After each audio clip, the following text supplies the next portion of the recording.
បាទជំរាបសួរទូរទស្សនិកជនជាទីមេត្រីបាទសូមមកកាន់កម្មវិធីជួបជាមួយនឹងខ្មែរ TV នាសប្តាហ៍នេះខ្ញុំមានសេចក្តីសោមនស្សរីករាយយ៉ាងខ្លាំងដែលបានអញ្ជើញប្រធានខាងសង្គមខ្មែរយើង2នាក់ហើយនឹងសមាជិក3នាក់ទៀតមកចូលរួមធ្វើកម្មវិធីនេះជាមួយនឹងខ្ញុំហើយខ្ញុំចង់ដឹងថាតើសង្គមខ្មែរយើងខាង UCC ហើយនឹងខាង The Cambodian Family នៅ Orange County នឹងមានសេវាកម្មអ្វីខ្លះដើម្បីជួយប្រជាជនខ្មែរយើងនៅខាង County LA និងខាង Orange County បាទហើយដូច្នេះសូមមកបាយអារម្មណ៍ទូទៅខ្ញុំមកជួបជាមួយនឹងវឌ្ឍនាពឹង Susanna ស្ងៀមហើយនឹងសមាជិកទាំង3បាទសូមអញ្ជើញបាទជម្រាបសួរទាំងអស់គ្នាជម្រាបសួរបាទសូមជួយឲ្យ quickly ណែនាំខ្លួនឲ្យទូរទស្សនិកជនយើងស្គាល់ផងបាទ start ពីវឌ្ឍនាទៅHello and Chumrip Sua. My name is Vatana Peng. I am the Executive Director of the Cambodian Family Community. Som Chumrip Sua, Kyom Bat Watana, the Yu Pratabat Samakum Krusa Khmer, no Daman Orange County.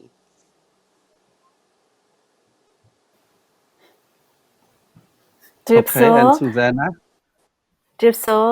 My name is Susanna Siem. I'm the Executive Director of United Cambodian Community in Long Beach, California. Okay, and we have go down Southern. Yeah. Hello everyone, my name is Saran Sam and I am the Census Coordinator working at United Cambodian Community. ជំរាបសួរចានាងខ្ញុំឈ្មោះសាទួនជា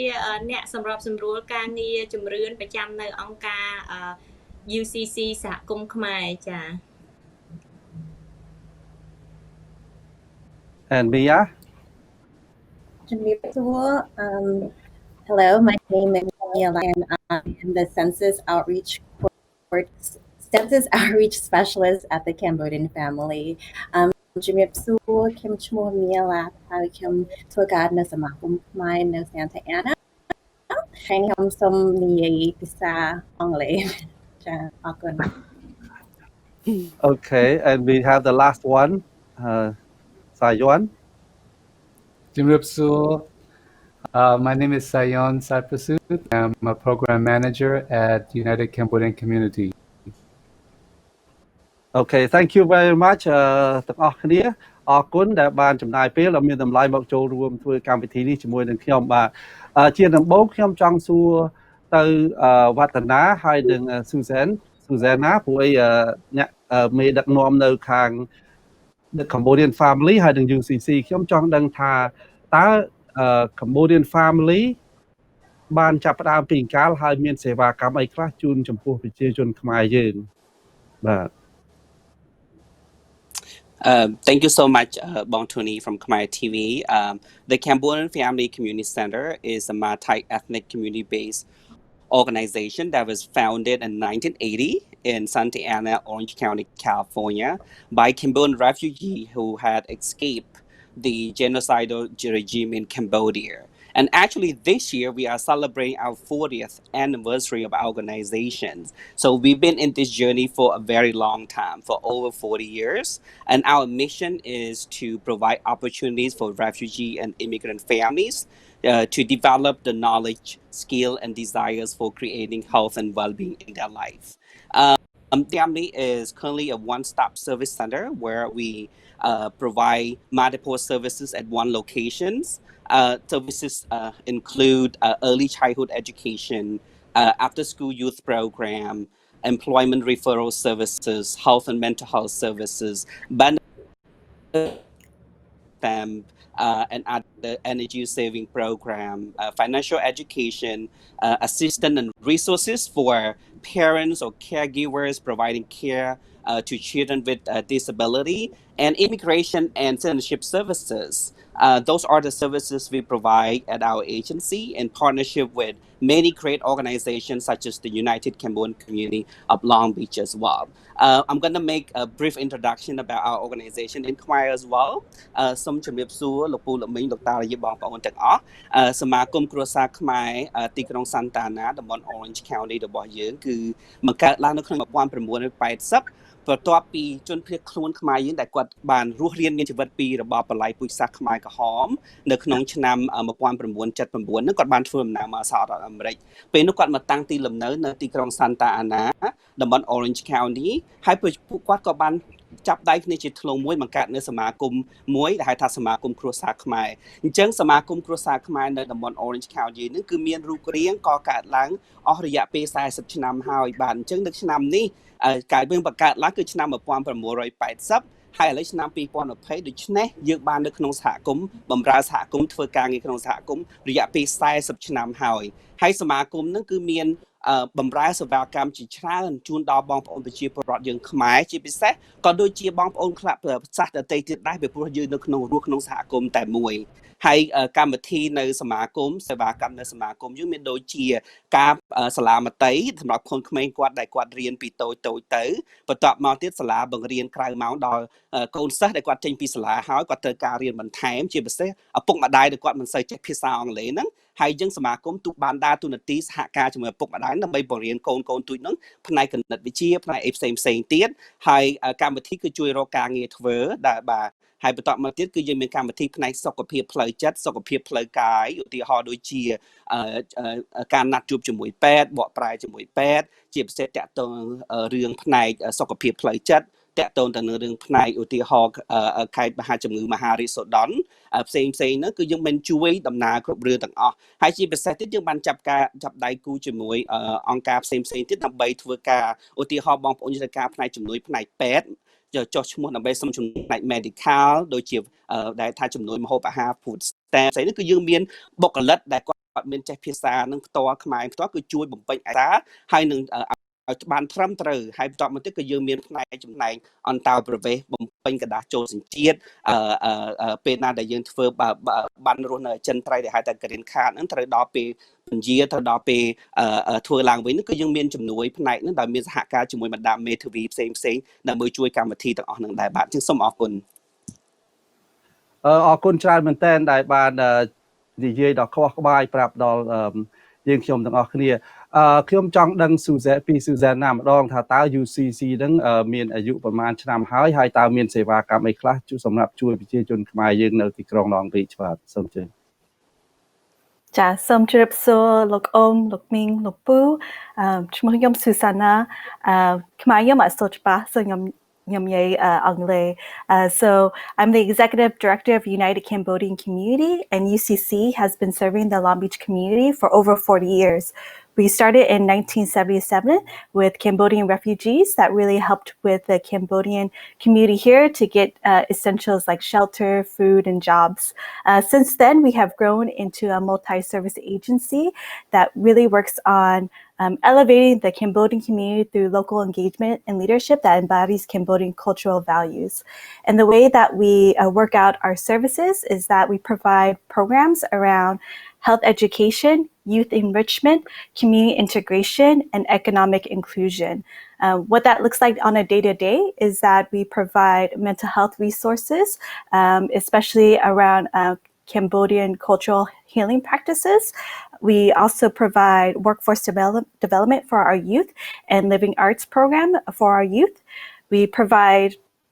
citizenship enrollment and application assistance, and also benefits enrollment into programs like Section 8, Medi-Cal, and any other low-income benefits that you might qualify for. And then lastly, we provide services around economic development. So we provide small business counseling and also housing counseling to help those that are needing help with rental assistance and also buying a home. And like what Bong Vatana said, we partner with many agencies, and so we're very thankful that we can be here today with the Cambodian family who really helps us be strong not only in Long Beach, but in Santa Ana. We do still provide services even though it's in COVID-19. So all of our services are still available to the Khmer community through our Facebook. And so if you are not friends with us yet, you can find UCC through United Cambodian Community through our Facebook page, which is UCCLB. And also you can call us directly at 562-999-1755. So Malcolm.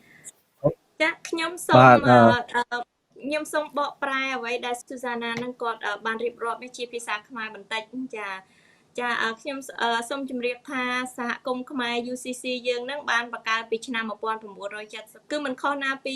អង្គការ The Cambodian Families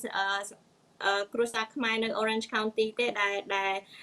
បង្កើតឡើងពីខាងក្រុមអ្នកដែលគាត់បានធ្វើការអន្តោប្រវេសន៍ពីស្រុកខ្មែរមកនឹងគាត់បានជុំគ្នាជួយដើម្បីជួយប្រជាជនខ្មែរយើងដែលគាត់ឆ្លងបំលាស់បដូរទីលំនៅពីស្រុកខ្មែរមករស់នៅដីអាមេរិកនេះណាហើយជាដំបូងគឺយើងជួយទៅលើផ្នែកការស្នាក់នៅការរកម្ហូបអាហារឬក៏ផ្ដល់ជាជំនួយខាងរកការងារធ្វើក្រោយមកទៀតយើងក៏បន្ថែមprogram កម្មវិធីមួយចំនួនដើម្បីជួយសហគមន៍ខ្មែរយើងរហូតមកដល់ពេលនេះសហគមន៍ខ្មែរយើងនៅសហគមន៍ខ្មែរ UCC យើងហ្នឹងមានកម្មវិធីជាច្រើនដើម្បីជួយបងប្អូននៅក្នុង Long Beach ហ្នឹងតែយើងក៏មិន limit យើងក៏មិនដូចថាជួយតែប្រជាជននៅ Long Beach នេះទេប្រជាជនដែលមករកឲ្យយើងជួយគឺយើងជួយទាំងអស់គឺយើងជួយទៅលើផ្នែកកម្មវិធីសុខភាពផ្នែកកម្មវិធីរកការងារធ្វើផ្នែកការជំនួយសង្គមនិងការកម្មវិធីជំនួយទៅលើអាជីវកម្មខ្នាតតូចដែលបងប្អូនខ្មែរយើងគាត់រកស៊ីជាផ្នែកអាជីវកម្មខ្នាតតូចហ្នឹងចាហើយចំពោះក្នុងរយៈពេលកំឡុងពេលជំងឺរាតត្បាត COVID-19 នេះក៏យើងនៅតែដំណើរការគ្រាន់តែថាយើងអត់ជួយពលរដ្ឋយើង face to face យើងជួយតាមគេហៅ social distancing យើងជួយតាមរយៈទូរស័ព្ទឬក៏តាមរយៈការទំនាក់ទំនងតាម Facebook ដូច្នេះបើសិនជាបងប្អូនដែលគាត់ចង់ត្រូវការឲ្យយើងជួយបំពេញឯកសារឬក៏ជួយធ្វើឯកសារអីសូមតាក់ទងមកយើងតាមរយៈ Facebook ដែល UCC LB ឬក៏ United Cambodian Community of Long Beach ឬក៏ទូរស័ព្ទមកលេខ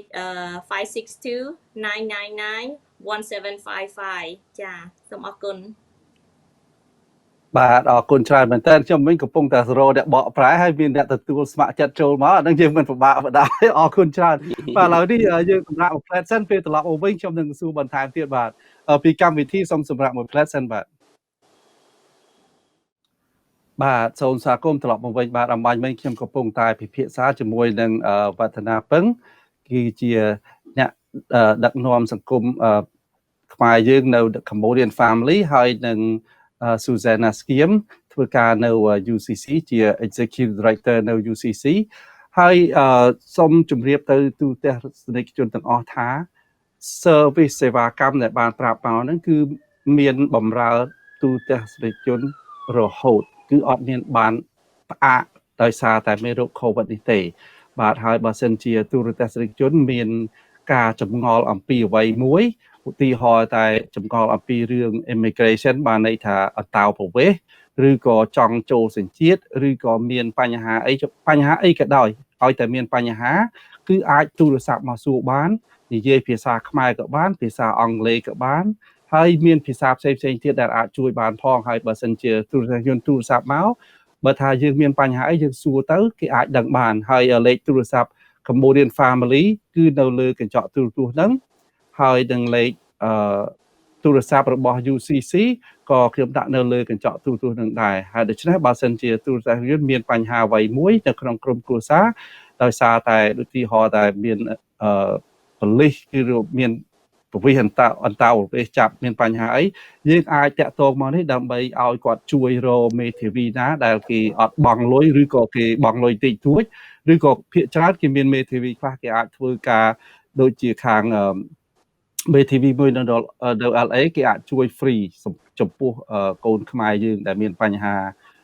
ត្រូវចាប់បញ្ជូនត្រឡប់ទៅវិញហ្នឹងបាទហើយឥឡូវនេះខ្ញុំចង់បន្តមកសួរអំពីការស្ថិតិជំរឿនប្រជាជនឆ្នាំ2020នេះម្ដងបាទ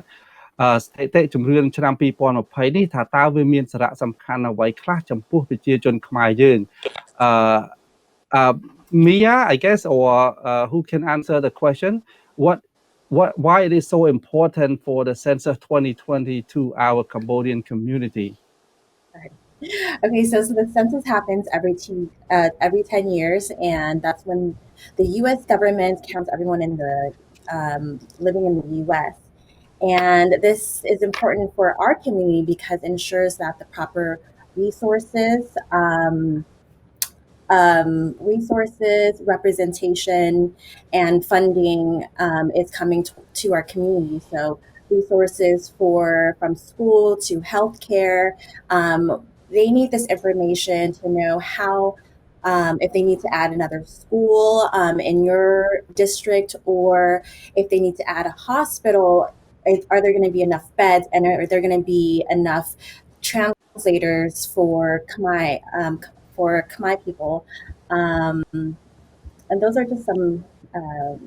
reasons. ខ្ញុំអាចសូមបន្ថែមបន្តិចខ្ញុំអាចសូមនិយាយជាខ្មែរអំពីសារៈសំខាន់នៃការធ្វើជំរឿននេះចាយើងដឹងថាជំរឿនគឺជាវិធីសាស្ត្រនៃការដែលប្រទេសមួយគេរាប់ចំនួនប្រជាជនចុះបញ្ជីមនុស្សនិងការកត់ត្រាមនុស្សម្នាក់ៗដែលរស់នៅក្នុងទឹកដីប្រទេសមួយនឹងចំពោះប្រទេសកំពុងអភិវឌ្ឍដូចជាប្រទេសកម្ពុជាយើងគេធ្វើជំរឿនរយៈពេល10ឆ្នាំម្ដងដើម្បីគេរាប់ចំនួនប្រជាជនដើម្បីគេត្រៀមធ្វើការអភិវឌ្ឍផែនការអភិវឌ្ឍប្រទេសរបស់ខ្លួនទៅតាមក្នុងរយៈពេល10ឆ្នាំទៅមុខដោយឡែកចំពោះប្រទេសជឿនលឿនគេក៏ធ្វើជំរឿនដែរដើម្បីគេរាប់ប្រជាជនរបស់គេដើម្បីឲ្យដឹងថាចំនួនប្រជាជនគេមានប្រមាណក្នុងឆ្នាំនេះហើយទៅគេនឹងធ្វើនិទាសទៅលើ10ឆ្នាំទៅមុខទៀតដើម្បីអភិវឌ្ឍទៅលើផ្នែកសង្គមកិច្ចផ្នែកសេដ្ឋកិច្ចឬក៏ផ្នែកវប្បធម៌របស់មនុស្ស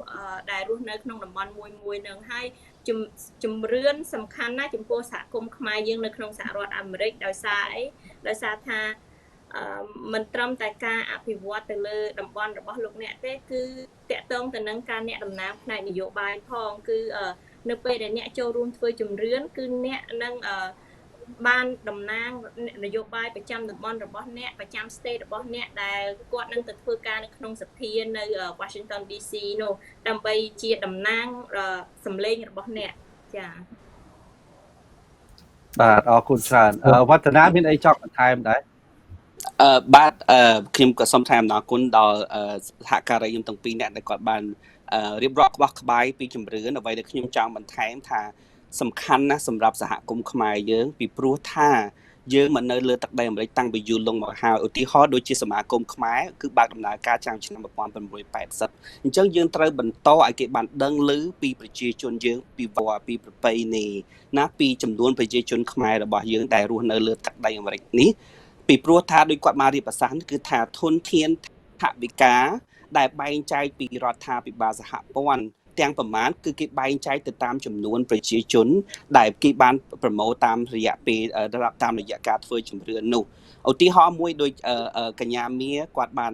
មានប្រសាសន៍មួយអញ្ចឹងឧទាហរណ៍ថានៅតំបន់នេះពេលដែលធ្វើជំរឿនទៅឃើញថាមានប្រជាជនខ្មែរយ៉ាងច្រើនអញ្ចឹងគេត្រូវបង្កើតប៉ុន្តែខ្វះសាលាអញ្ចឹងគេធ្វើម៉េចគេត្រូវបន្ថែមសាលា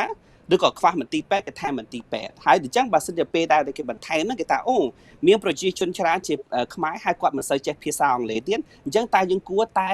ធ្វើម៉េចជួបបុគ្គលិកដែលគាត់ចេះភាសាខ្មែរដើម្បីមកបម្រើការហ្នឹងអានេះគឺព័ត៌មានអស់ទទួលបានពីជំរឿនអញ្ចឹងគឺផលប្រយោជន៍ទាំងប្រយោជន៍ទាំងមិនប្រយោជន៍ជូនដល់សហគមន៍របស់យើងទីមួយថវិកាពីរដ្ឋាភិបាលសហព័ន្ធធ្លាក់មកសហគមន៍របស់យើងធ្លាក់មកទីក្រុងធ្លាក់មកភូមិជនបទរបស់យើងទី2គឺថាអ្វីដែលចម្រើនការរបស់យើងអាចបង្ហាញចេញនៅក្នុងតាមរយៈជំរឿនដែរហើយបញ្ហាមួយទៀតគឺថាយើងចង់ឲ្យដឹងថាចំនួនប្រជាជនខ្មែរយើងមានចំនួនប្រមាណពីព្រោះធ្វើឲ្យយើងមានមោទនភាពណាថាប្រជាជនខ្មែរយើងមករស់នៅទឹកដីអាមេរិកហ្នឹងគឺមានចំនួនច្រើនធ្វើឲ្យយើងមានមោទនភាពបន្តស្រឡាញ់គ្រប់គ្រងនៅវប្បធម៌ប្រពៃណីខ្មែររបស់យើងដែលបន្តរហូតដល់ក្មេងចំនួនក្រោយទៀតដែលគាត់បានដឹងថានេះខ្មែរយើងមកនៅលើទឹកដីមួយតាំងពីយូរហើយនៅបន្តចូលរួមជំរឿនដើម្បីឲ្យដឹងចំនួនប្រជាជនហើយអ្វីដែលខ្ញុំចង់បន្ថែមគឺថាជំរឿនប្រជាជនគឺរាប់មនុស្សទាំងអស់ណាមិនថាបងប្អូនជាប្រជាពលរដ្ឋអាមេរិកគេហៅមានសញ្ជាតិអាមេរិកឬមិនមានសញ្ជាតិអាមេរិកឬក៏ជាជនអន្តោប្រវេសន៍គ្មានកដាស្នាមកុមារដែលតម្កើតមួយងាមួយខែ2ថ្ងៃមួយអាទិត្យពីរអាទិត្យលោកតាលោកយាយគឺថាទាំងអស់គ្នាហ្នឹងបាទគឺគេទៅរាប់ចំនួនប្រជាជនទាំងអស់ហ្នឹងហើយទីទៀតគឺពួកយើងខ្ញុំនឹងបកស្រាយថាតើមានសមត្ថភាពដែរឬទេបើសិនជាយើងរាប់នៅក្នុងជំរឿន ចឹងថែមតែប៉ុណ្្នឹងបាទសូមអរគុណ អត់បើនិយាយចំទៅខ្ញុំចង់សួរចេះចុះបើអ្នកមកនៅលួចរត់មកនៅហើយអត់មានកដាស់ស្នាមតើអាចរាប់បានដែរអត់ Sayon អាចជួយ Sayon can you answer that question or if anybody can answer the question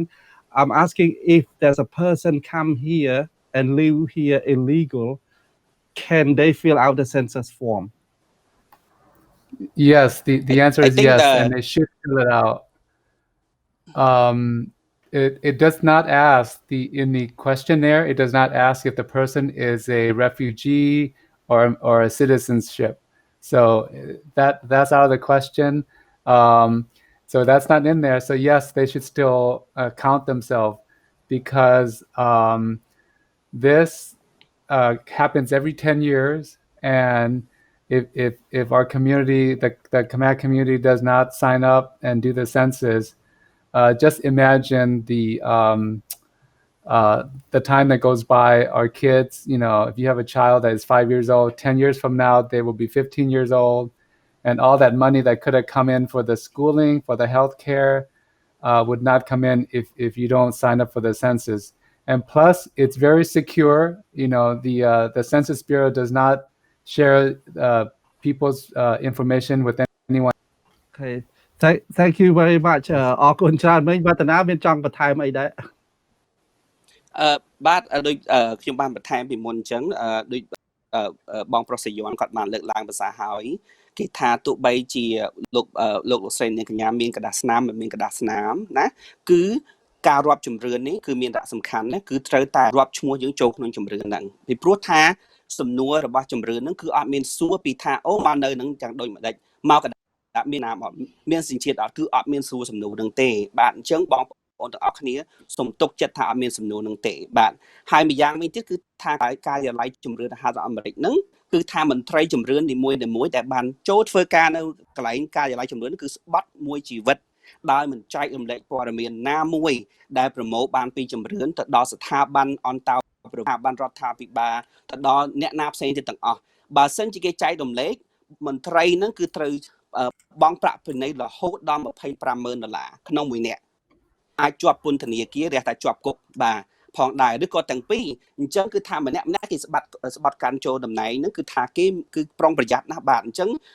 ការបំពេញជំរឿនដោយបងសយ័នគាត់មានប្រសាសន៍ហ្នឹងគឺថាមានសុវត្ថិភាពហើយរក្សាការសម្ងាត់ជូនដោយគ្មានមន្ត្រីណាម្នាក់បាទអាចចែករំលែកព័ត៌មានបានអញ្ចឹងបងប្អូនម្ដងទៀតទោះបីបងប្អូនមានកដាស់ស្នាមមិនមានកដាស់ស្នាមបងប្អូនរស់នៅដោយរបៀបម៉េចមកដោយរបៀបម៉េចគឺថាគេអត់មានសួរទេបាទក្នុងមន្ត្រីជំរឿនណាបើគេសួរហើយគេថាគេបោកហើយបាទអញ្ចឹងនៅក្នុងសន្លឹកបំពេញជំរឿនស្ថិតិនេះគឺថាគេអត់មានសួរពីសំណួរនឹងខ្ញុំចង់លើកឡើងបញ្ហានឹងមួយទៀតឲ្យបងប្អូនបានយល់ថាកុំឲ្យភ័យខ្លាចនឹងបារម្ភពីព្រោះហេតុអីពួកខ្ញុំដូចជាខាងសហគមន៍ខ្មែរ UCC The Cambodian Family អង្គការផ្សេងទៀតទាំងអស់នឹងធ្វើការគឺថាយើងក៏មានការបារម្ភដែរយើងបានលើកជាសំណួរពីមុនមកសួរទៅដល់រដ្ឋាភិបាលដែរអញ្ចឹងជាចុងក្រោយមកគេសម្រេចថាគឺគេអត់សួរសំណួរទាំងអស់បាទអញ្ចឹងខ្ញុំម្ដងទៀតសូមអំពាវនាវថាគឺទុកចិត្ត 100% គឺថាមានការរក្សាការសម្ងាត់ជូនបានយ៉ាងច្បាស់លាស់ដល់បងប្អូនប្រជាជនយើងទៅមិនមានកដាស់ស្នាមឬមិនមានកដាស់ស្នាមរស់នៅបាទសូមអរគុណបាទអរគុណច្រើនក្បោះក្បាយមែនតើបាទពីកម្មវិធីសូមសម្រាប់មួយផ្លែសិនពេលត្រឡប់មកវិញខ្ញុំនឹងសួរបន្ថែមអំពីរឿងជំរឿនហ្នឹងព្រោះខ្ញុំជឿជាក់ថាប្រជាជនយើងនៅតាមគេហដ្ឋានប្រហែលជាមានសំណួរច្រើនទៀតប៉ុន្តែខ្ញុំចង់សួរសំណួរដែលខ្ញុំគិតថាគាត់នឹងមានបាទពីកម្មវិធីសូមសម្រាប់មួយផ្លែសិនបាទសូមស្វាគមន៍ត្រឡប់មកវិញបាទខ្ញុំថាបាទការធ្វើស្ថិតិជំរឿនប្រជាជននឹងមានសារៈសំខាន់ណាស់ព្រោះកាលណាបើសិនជាយើងពេលយើងធ្វើស្ថិតិហ្នឹងហើយយើងដាក់ថាខ្មែរយើងជាជនជាតិខ្មែរហើយបើសិនជាជនជាតិខ្មែរមានច្រើនទៅថ្ងៃក្រោយពេលគេធ្វើជំរឿនម្ដងទៀតយើងនឹងមាន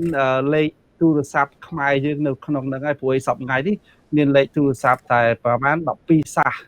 យើងគេអាចទេទៅបាន12សាសដល់ពេលខ្មែរយើងអត់មានទេក៏ប៉ុន្តែខ្មែរយើងអាចទូរស័ព្ទទៅខាងThe Cambodian Family ខាងសង្គមខ្មែរឬក៏ UCC នៅទីក្រុងឡងបិចនិយាយភាសាខ្មែរអាចជួយបានប៉ុន្តែ So if we have people that want to fill out the census, how do they do it? Yes. So the census, you can do it right now 2 ways. In the beginning, there was 3 ways because you got a letter, a postcard in the mail, and then you would fill that out and mail it back. But now that period has passed, so you can go to the census website, which is census 2020. Sorry, www.2020census.gov, or you can call their phone number through the telephone is 1-844-330-2020.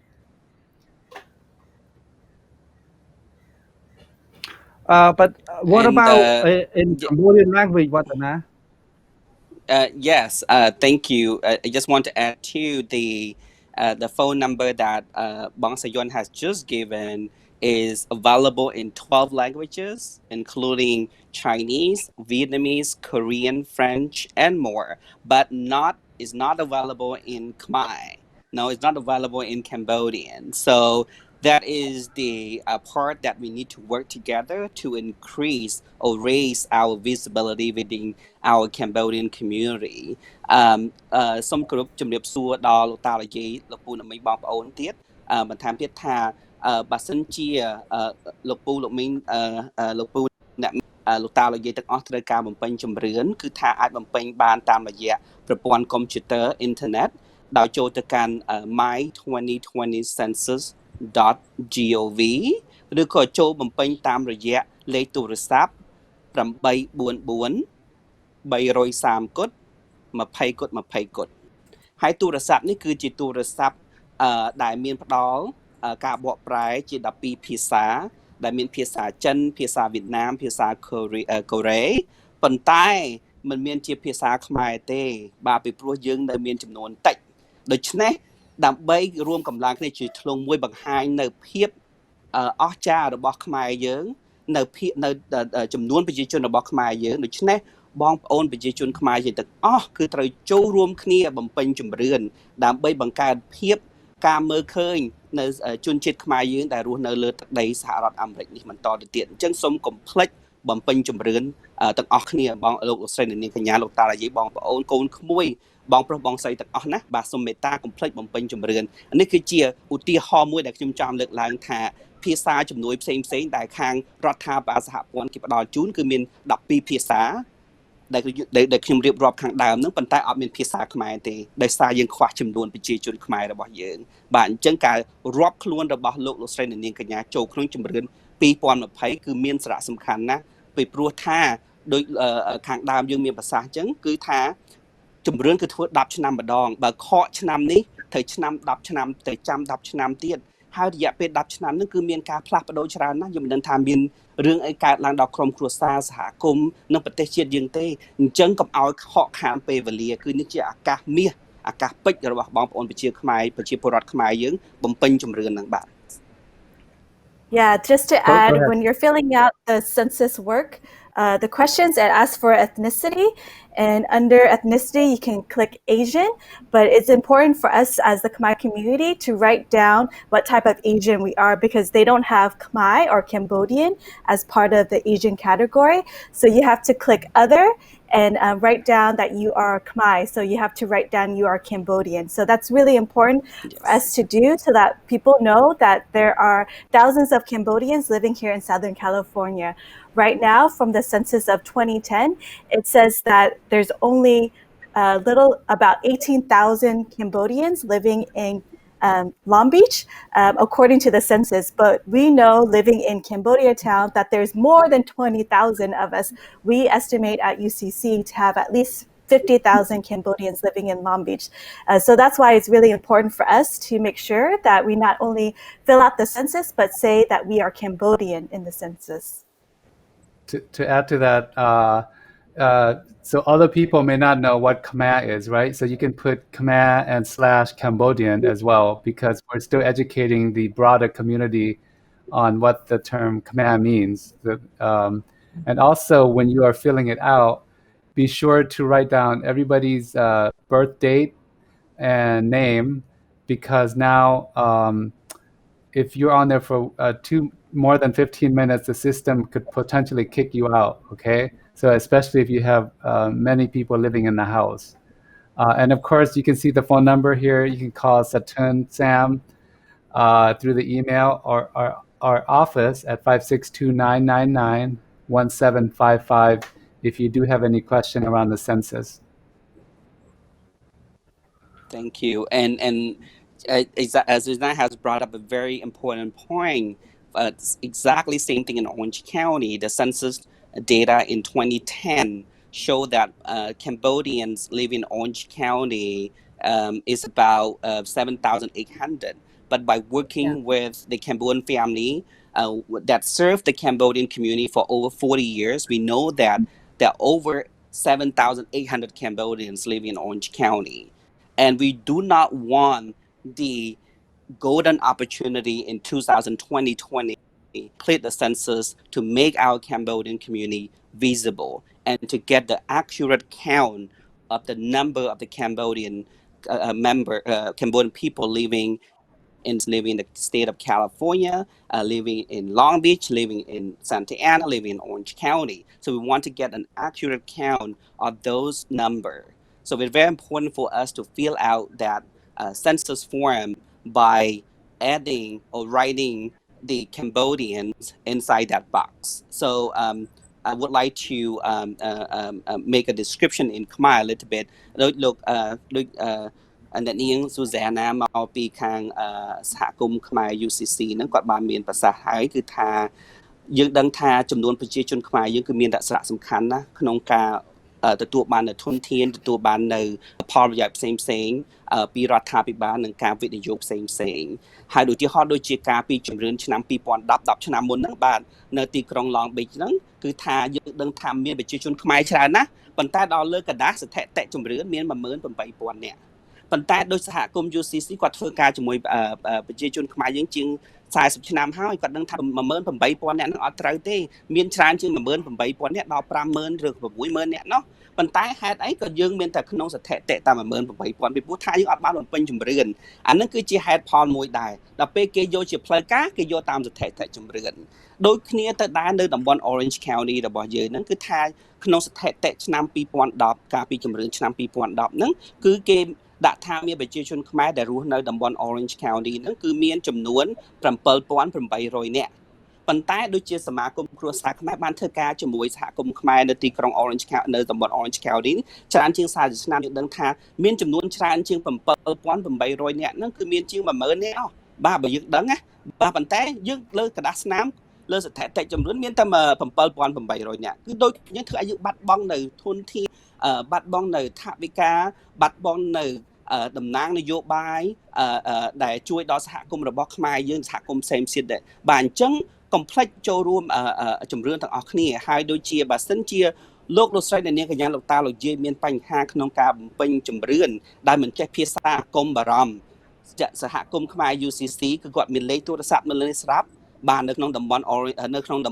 Long Beach និង LA County អាចតាក់ទងមកខាង UCC បានហើយនៅក្នុង Orange County ខាង Santa Ana ខាង Bonaparte ខាង Garden Grove Westminster អីហ្នឹងគឺអាចតាក់ទងមកខាងសមាគមខ្មែរនៅតំបន់ Orange County ដែលមានលេខទូរស័ព្ទនិងលេខ email នៅក្នុងនៅលើនេះស្រាប់ផងដែរអញ្ចឹងគឺថាកុំភ្លេចចូលរួមបំពេញជំរឿនទាំងអស់គ្នាបាទ So right now in Long Beach, specifically in Cambodia town, the response rate to the census right now, because we've been collecting that information, is only 55%. So only 55% of the residents in Cambodia town have responded to the census. That means 45, nearly half of us haven't been counted yet. And so that means half of Cambodians may not be counted at this time. So it is really important, like even now, it's not too late to fill out the census work. We in Long Beach have formed the Cambodian Complete Count Committee. So UCC is part of it, but also Cambodian Association of America, Families in Good Health, the May Center and Khmer Girls in Action are working together to be able to help bring out the response in Cambodia town and work with the city to make sure that they're bringing the resources to the Khmer people. And then also, I know that the Cambodian family is working with a larger coalition in Santa Ana and Orange County to make sure that the Khmer community is represented and that the resources are given to the Khmer community too. So please continue. It's not too late. We are working as organizations to bring as many resources as we can. And we're doing different events like a census caravan. So we are thinking of creative ways of how we can educate more community members. And so if you live in Cambodia town, we're going to be driving around in the neighborhood, sharing about the census and giving away different items. And so if you're out in the neighborhood, you might be able to get a nice t-shirt like this in Khmer that says that we count. So be sure to be on the lookout for opportunities to share with others about the census. Thank you. And to add on that, like, please, census is so important. Our beloved Cambodian community, the Cambodian family, United Cambodian community would not be able to provide services without those census data, because we need it. And then we will not be able to provide services to our grandparents, to our immigrant community, to our children, to our youth who need the help a lot from us. That would not be possible without the census data. So please do not wait. Do it now and help us get the resources that we need for our community, especially our underserved Cambodian community. That is important. And then as you may know, each person who does not participate or complete the census costs our Cambodian community thousands of dollars each year. For example, in California, it is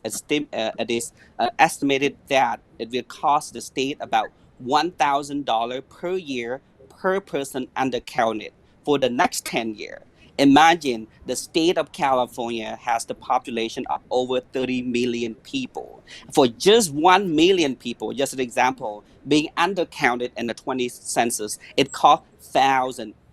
of dollars. So if our Cambodian community is undercounted, it gives us a lot of money. It will not allow us to do what we need to do to improve the health and well-being of our Cambodian community and the community in general. So please do not wait. Do it now. Thank you. Okay, អរគុណច្រើនមែនតើបាទបោះក្បាយណាស់ឥឡូវនេះយើងសម្រាប់ប្រទេសទៀតសិនដល់ពេលយើងត្រឡប់មកវិញនៅវគ្គទីបញ្ចប់ចាំខ្ញុំយើងចង់ bring Saturn back ដើម្បីឲ្យជួយបកស្រាយនៅភាសាខ្មែរជាភាសាខ្មែរចែកជូនទូរទស្សនិកជនយើងបាទពីកម្មវិធីសូមសម្រាប់មួយផ្លែតសិនបាទសូមស្វាគមន៍ត្រឡប់មកវិញបាទបាយមិញខ្ញុំកំពុងពិភាក្សាជាមួយនឹង Susanna ស្ងៀមមកពីខាង UCC Executive Director នៅ UCC ហើយនឹងវឌ្ឍនាពឹងមកពីខាង Executive Director ខាង Cambodian Family នៅទីក្រុង Santa Ana និងសមាជិក3នាក់ទៀតបាទហើយសាធឿនអ្នកពូកែខាងដឹងខាងភាសាថាតើត្រូវបំពេញជំរឿននឹងរបៀបយ៉ាងម៉េចហើយដូច្នេះសូមឲ្យសាធឿនជួយណែនាំទូរទស្សនិកជនយើងថាតើត្រូវបំពេញ form បំពេញជំរឿននឹងរបៀបយ៉ាងម៉េច step by step ផងបាទសូមអញ្ជើញចានាងខ្ញុំសូមបញ្ជាក់ថាការបំពេញជំរឿនហ្នឹងគឺមានភាពងាយស្រួលណាស់អ្នកគ្រាន់តែចំណាយពេលប្រមាណ15នាទីប៉ុណ្ណោះហើយតែអ្នកអាចជួយសហគមន៍ដែលអ្នកកំពុងរស់នៅនឹងឲ្យទទួលបានការផ្គត់ផ្គង់ថវិកាមកអភិវឌ្ឍនៅទីនោះសម្រាប់រយៈពេល10ឆ្នាំទៅមុខ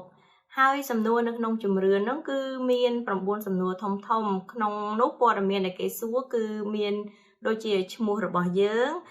ថ្ងៃខែឆ្នាំកំណើតប្រភេទលំនៅឋានដែលយើងរស់នៅនោះថាជាប្រភេទផ្ទះផ្ទាល់ខ្លួនឬក៏យើងជួលគេនៅហើយទំនាក់ទំនងរបស់យើងជាមួយនឹងអ្នកនៅក្នុងផ្ទះនោះថាតើជាកូនជាប្តីជាប្រពន្ធជាក្មួយឬក៏ជាអ្នកដែលមកនៅស្នាក់អាស្រ័យជាមួយហើយសំណួរដែលសំខាន់បំផុតនោះគឺសំណួរអំពីជាតិសាសន៍របស់យើងនៅក្នុងសំណួរនោះគឺគេមានជម្រើសសម្រាប់ជនជាតិស្បែកស ស្បែកខ្មៅជនជាតិចិនវៀតណាមជនជាតិហ្វីលីពីនកូរ៉េជប៉ុនឬក៏ឥណ្ឌាឡាក់និងឡាក់ក៏ប៉ុន្តែมันមានជំរឿនសម្រាប់ជនជាតិខ្មែរឲ្យយើងជ្រើសរើសទេនេះគឺដូចអ្វីដែលបងវឌ្ឍនាគាត់បានលើកឡើងពីមុនអញ្ចឹងថាខ្មែរយើងដឹងហើយថាជនជាតិខ្មែរយើងមករស់នៅលើទឹកដីអាមេរិកហ្នឹងគឺមានចំនួនច្រើនណាស់ហើយគេតែងតែនិយាយថាក្រៅពីប្រជាណាចក្រកម្ពុជាហ្នឹងគឺមានតែសហរដ្ឋអាមេរិកទេដែលមានប្រជុំជនជាតិខ្មែរយើងច្រើនផងអស់តែហេតុអីគេមិនមានដាក់ជំរើសជនជាតិខ្មែរឲ្យយើងជ្រើសរើសដូចនេះខ្ញុំសូមឲ្យបងប្អូនអ៊ំពូមីងមាទាំងអស់ហ្នឹងសូមចូលរួមធ្វើជំរឿនឲ្យបានកកហើយសូមកុំភ្លេចដាក់ពាក្យ Cambodian នៅក្នុងប្រអប់ចម្លើយដែលដាក់ថា Other Asian ដើម្បីឲ្យគេដឹងថាជនជាតិខ្មែរយើងក៏មានចំនួនច្រើនផងដែរចាហើយបើលោកអ្នកមានសំណួរឬក៏ចម្ងល់នានាដែលតាក់ទងនឹងការធ្វើជំរឿនហ្នឹងសូមកុំភ្លេចទូរស័ព្ទមកសមាគមយើងតាមរយៈលេខ562 93ដង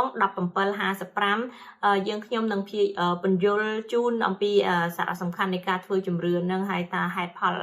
ណាបើសិនជាអ៊ំពូមីងមាមានចម្ងល់នានាចាអរគុណ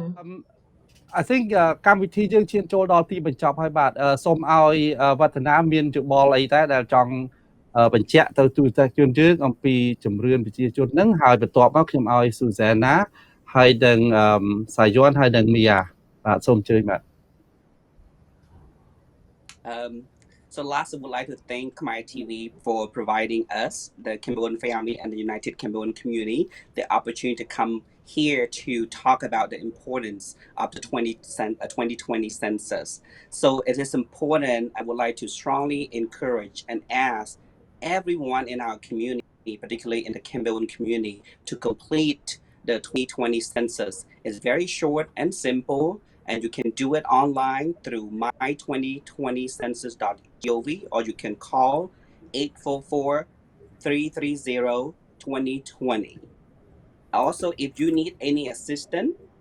for example, assistance in understanding about the questions, assistance in languages in Cambodian, Khmer, please call us, the Cambodian Family Community Center in Orange County, 714-561-2589. Again, three important to remember about the census. It is resource and funding for our community, visibility for our community, and political representation for our community. Thank you. ជាចុងក្រោយនេះខ្ញុំបាទវឌ្ឍនានាយកប្រតិបត្តិសមាគមគ្រួសារខ្មែរតំបន់ Orange County សូមគោរពថ្លែងអំណរគុណយ៉ាងជ្រាលជ្រៅដល់ស្ថានីយទូរទស្សន៍ខ្មែរ TV ដែលបានផ្ដល់ឱកាសដល់សមាគមគ្រួសារខ្មែរទីក្រុងសន្តានានិងសហគមន៍ខ្មែរ UCC ដើម្បីធ្វើ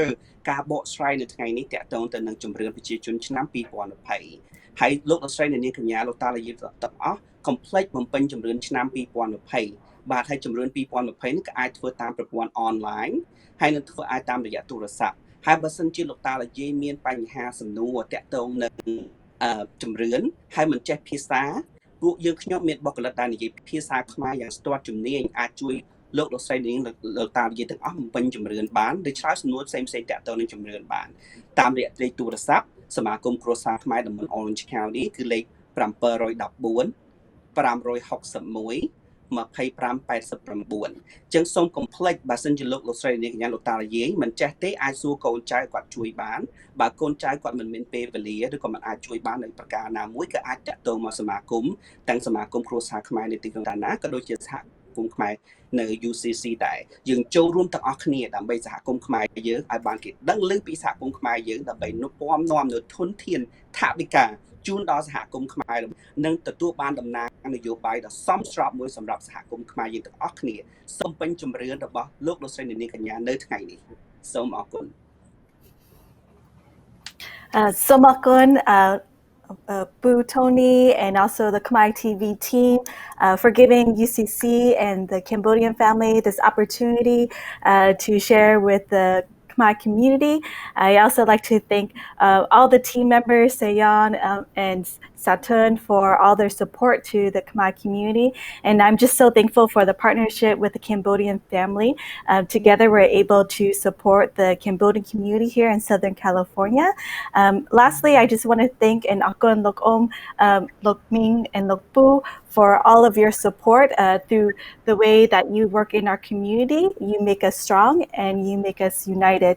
So thank you and continue to do your work by helping us fill out the census. Once again, one big piece, especially since 2020, is not only the census, but also an election year. The census helps us with representation in the U.S. government. So it will help us with having stronger voice at the federal government, but also to have better representation here in Long Beach. So in Long Beach, we're going to do redistricting of Cambodia Town. And through this process, we'll be able to have a much stronger united voice as the Khmer community so that we can have representation that reflects the Cambodian community. So, Somakon. Yes, so I want to thank you to Khmer TV, the Cambodian family, Mia, and Saturn and Susanna for being here and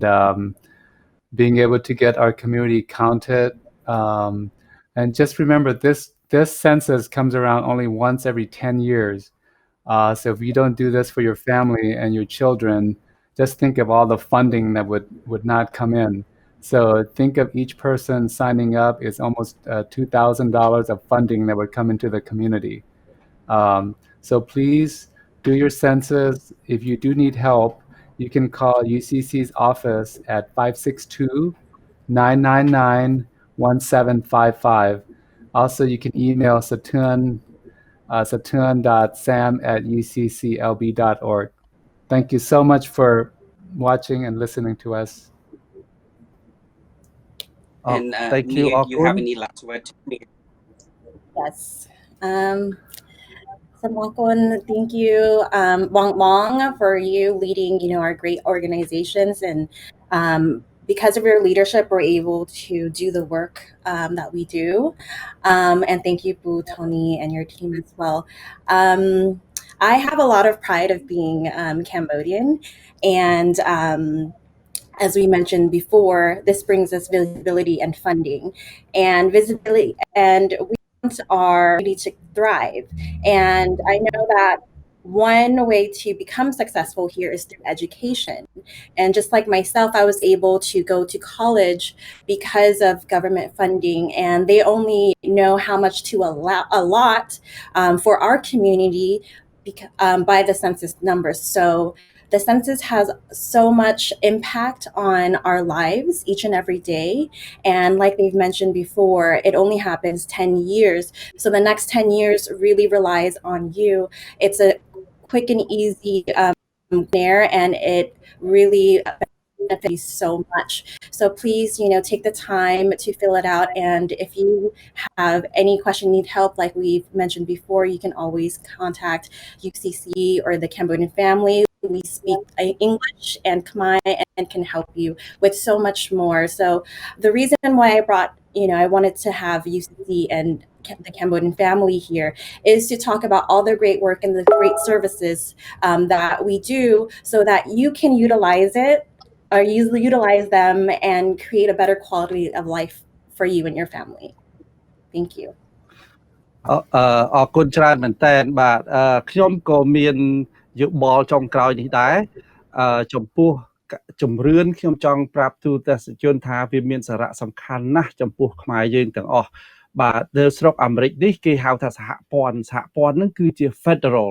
ហើយបន្ទាប់មកគឺសហរដ្ឋនេះគឺនៅតាម State បាទរដ្ឋនឹងគឺនៅតាម State សហព័ន្ធគឺនៅតាម Federal ហើយនៅក្នុងរវាង10ឆ្នាំម្ដងហ្នឹង Federal ហ្នឹងគេទម្លាក់លុយមកឲ្យយើងគេឲ្យលុយមកដើម្បីមកប្រើគ្រប់ទាំងអស់តាំងពីសាលារៀនតាំងពីផ្លូវថ្នល់តាំងពីសង្គមគិច្ចតាំងពីសេដ្ឋកិច្ចតាំងពីអីសពទាំងអស់ពេទ្យចែកចាយគ្រប់សាសគ្រប់អ្វីទាំងអស់ហើយបើសិនជាឧទាហរណ៍ថាអត់មានប្រជាជនខ្មែរបើសិនជាប្រជាជនខ្មែរបំពេញជំរឿនដែរក៏ប៉ុន្តែបំពេញហើយអត់ដាក់សរសេរជាអក្សរខ្មែរយើងអត់មាន UCC ទេយើងអត់មាន Cambodian family ទេព្រោះអី Cambodian family និង UCC បំរើសង្គមខ្មែរបំរើប្រជាជនខ្មែរហេតុដូច្នេះហើយវាមានសារៈសំខាន់ណាស់ចំពោះយើងគ្រប់គ្នាទាំងអស់ភារកិច្ចយើងជាប្រជាជនខ្មែរដែលរស់នៅក្នុងស្រុកអាមេរិកនេះយើងត្រូវតែបំពេញជំរឿនស្ថិតិជំរឿនហ្នឹងព្រោះអីស្ថិតិជំរឿនហ្នឹងអាចជួយយើងគ្រប់គ្នាទាំងអស់អាចជួយឲ្យខ្មែរយើងមានសម្លេងនៅក្នុងសភាសម្លេងនៅក្នុងទីក្រុងហើយពេលយើងបោះឆ្នោតគឺយើងអាចជ្រើសរើសខ្មែរគ្នាយើងទៅជួយខ្មែរគ្នាយើងបានហើយដល់ពេលកាលណាយើងត្រូវការនិយាយជាភាសាខ្មែរគេអាចបង្កើតជា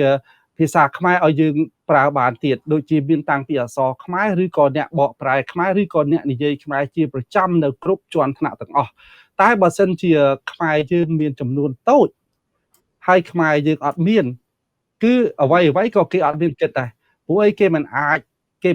ចំណាយលុយច្រើនមកចំពោះចំនួនដែលមានតិចទេបាទគេអាចចំណាយលុយច្រើនទៅចំពោះអ្នកដែលមានចំនួនច្រើនដូចជាសាសគេផ្សេងគេមានដូចបានទូរទស្សន៍ជនបានឮស្រាប់ហើយថាសប្តាហ៍ថ្ងៃនេះគេមានពេលយើងទូរស័ព្ទទៅមានដល់ទៅ12ភាសាប៉ុន្តែខ្មែរយើងអត់មាននៅក្នុងនោះទេហេតុដែលខ្មែរយើងអត់មានបើអំពីជំរឿនដែលយើងធ្វើកាលពីឆ្នាំ2010ហ្នឹងមានប្រជាជនខ្មែរយើងតិចពេកដល់ប្រជាជនខ្មែរយើងតិចពេកអញ្ចឹងទៅម្ល៉េះហើយអ្វីដែលគេផ្ដល់មកពីសហព័ន្ធអាមេរិកផ្ដល់មកសម្រាប់ប្រជាជនខ្មែរក៏តិចដែរបាទម្ល៉េះហើយយើងបំពេញជំរឿននេះគឺសំខាន់ណាស់បំពេញហើយត្រូវដាក់ថា other Asian ហើយសរសេរជាសរសេរនៅលើហ្នឹងដាក់ថា Cambodian ឬក៏ខ្មែរ /Cambodian ដាច់ខាតត្រូវឲ្យមាននៅក្នុងហ្នឹងហើយបើសិនជាអត់ចេះធ្វើឬក៏ឆ្ងល់ពីប្រការណាមួយទូរស័ព្ទទៅ UCC បានគ្រប់ពេលវេលាទូរស័ព្ទមកខ្ញុំក៏បានទូរស័ព្ទទៅ Cambodian family ក៏បានអាចនិយាយប្រាប់បានទាំងអស់ភាសាខ្មែរក៏ដោយភាសាអីក៏ដោយអាចជួយបានទាំងអស់បាទហើយម្ដងទៀតគឺថាធ្វើស្ថិតិប្រជាជននេះសំខាន់ណាស់ចំពោះប្រជាជនយើងទាំងអស់នៅក្នុងសហគមន៍យើងអាចជួយគ្រប់គ្រងឲ្យមានUCC ដែលមានដំណើរការទៅបានជួយប្រជាជនយើងតាំងពីរកការធ្វើចូល citizenship រៀនជាភាសាអ្វីជាច្រើនបាទសេវាកម្មជាច្រើនដែលបានប្រាប់មកពីមុនហ្នឹងហើយបើសិនជាត្រូវការចង់ដឹងអ្វីបន្ថែមទៀតគឺទូរស័ព្ទទៅបានទាំងអស់ព្រោះអីបើសិនជាអត់មានសេវាកម្មដែលអាចជួយទូរទស្សន៍គេបានគេអាចទំនាក់ទំនងទៅកន្លែងណាដែលអាចជួយបានដើម្បីផ្ដល់ទៅដល់ទូរទស្សនិកជនបាទម្ល៉េះហើយសំខាន់មែនតើការធ្វើស្ថិតិជំរឿនហ្នឹងបាទហើយសូមកុំភ្លេចទាំងអស់បាទកម្មវិធីយើងឈានចូលដល់ទីបញ្ចប់ហើយបាទអរគុណដល់វឌ្ឍនាស៊ូសាណាស្ងៀមទាំងអស់គ្នាសាយ័នហើយមីយ៉ាហើយសាធឿនដែលបានចូលរួមធ្វើកម្មវិធីនេះជាមួយនឹងខ្ញុំថ្ងៃនេះបាទសូមអរគុណហើយនឹងសូមអរគុណដល់ទូរទស្សនិកជនដែលបានទស្សនាខ្មែរ TV បាទសូមអរគុណនិងសូមជម្រាបលា